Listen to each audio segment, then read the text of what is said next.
everyone, Jaimie here at the Ranger booth, and I'm going to give you a little demonstration using the Quickcure Clay.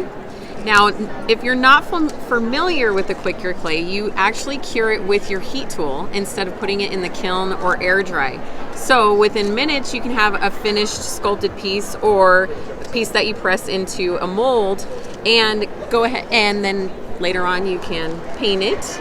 You can leave it natural, but I'm going to show you a little bit of how I created this cover. You can create covers for mini journals. I'm going to show you how you can do some slab work with some simple tooling. I'll cure it, and then we can use some of the alcohol inks on it. It also comes in black now, I see. Yes, we have natural and then also black, and that's what this one cover was done with, was the new black clay.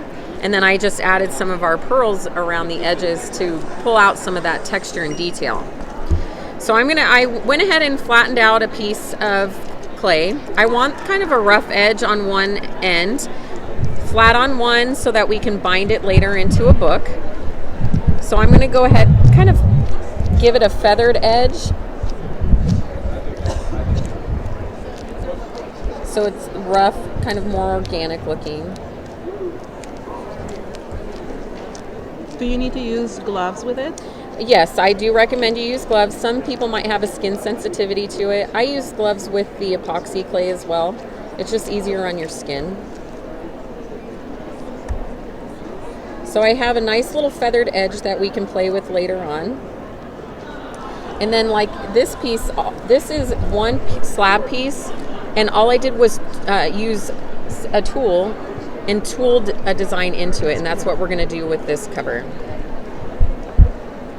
So you can start by just adding a little bit of texture on the edges.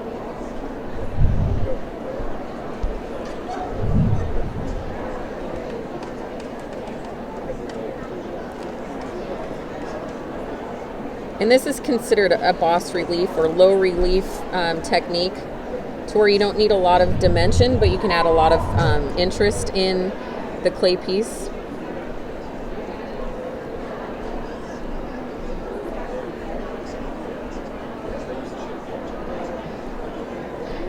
Looks like fun. Yeah. It's relaxing. It's kind of like I'm like mesmerized by it, and I want to talk. And you don't have to have a lot of sculpting experience to do this type of technique, which is really nice. People that are just beginning using clay, or they want to, get involved in that more three-dimensional approach to art, this is a great way to kind of introduce yourself into kind of that realm. It actually feels like you're playing with dough at this point. Yeah. Now I'm going to turn it so that I can kind of get a better...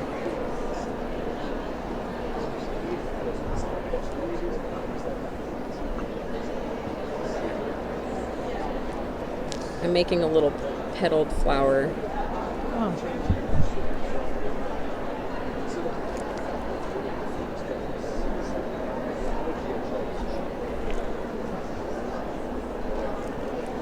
So I'm turning it as I go, so it's easier to kind of angle everything.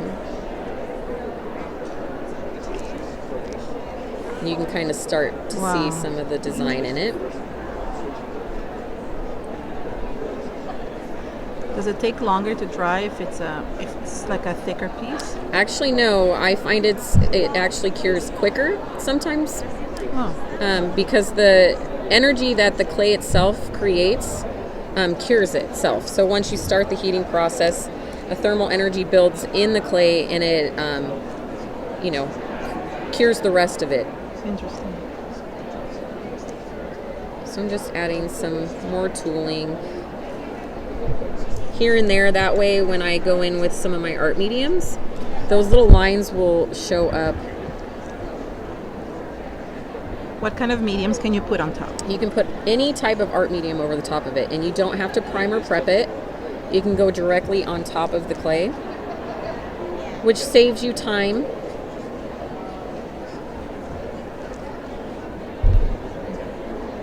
So I have a pretty good design here. I can always add more on top. That's the great part about the clay as well. Once you have it cured, you can add more wet clay and re-cure it to add different dimension and thickness. So I may even do that once it's cooled. Later on, I may add another piece of clay, maybe a floral design or something like that. So I have my edges lifted, and I'm going to go ahead and hit it with my heat gun. Now you want to make sure that you use it in a ventilated area or with a fan, because it does create a plume of smoke because we're creating heat. Mm-hmm. Once the heat gun starts the process, the heat travels through the clay and it cures itself. Oh, so you don't have to do it on all sides, only on one? Yeah. Now, if you're working on a larger piece, I do suggest hitting it from a couple of sides just to speed up the process.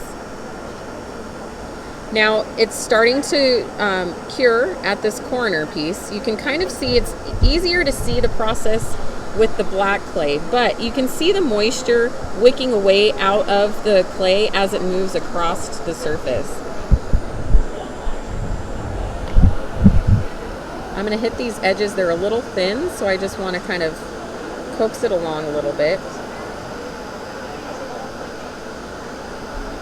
So when you're putting another piece on top, once you've dried the bottom one, yes, will it glue itself to? Yes, it'll adhere itself to the clay. Okay. So if you have a crack, like a large crack shows, one, it's not going to be a detriment to the piece like some of the other mediums. If it cracks, it's going to become brittle. This isn't going to do that, but if you don't like the aesthetic of it, you can bring in some more clay and heal it with that clay and then recure it. It's 6 times stronger than polymer, so it's going to be a lot more stable and durable.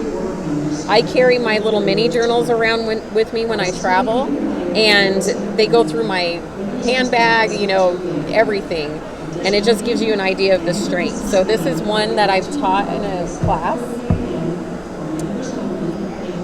This is a journal we actually, this was a workshop this morning that we finished in less than 2 hours. So that gives you an idea of how quickly you can teach a workshop with the medium. Okay, so it's almost done. It's already hard. So it is going to be hot to the touch. You want to let it cool down. And then once it's cool, you can add your art mediums on top of it. But while it's warm, you can come in with some of these mediums. Oh, like embossing powder? Embossing powder. Wow.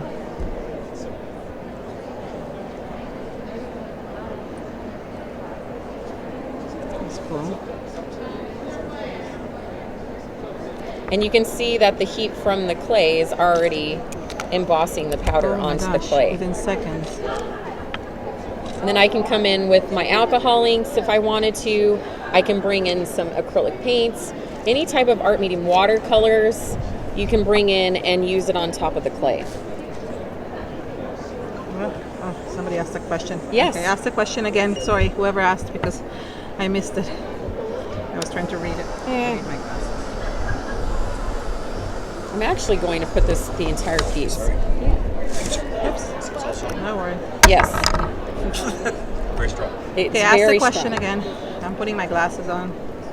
I couldn't see. It was too small. So you're melting it everywhere. Yes. Oh, can we see the journal? Okay. Yes. Let me see the journal.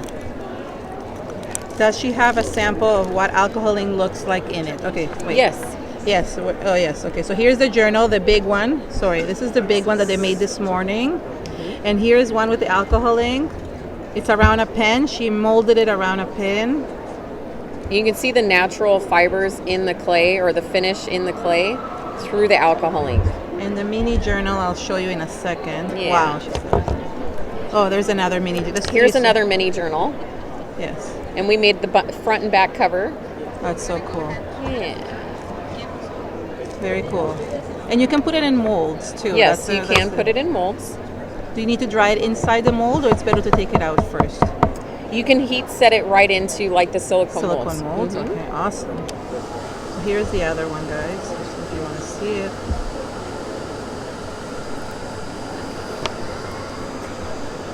And it comes in black and white. Yes, black and white.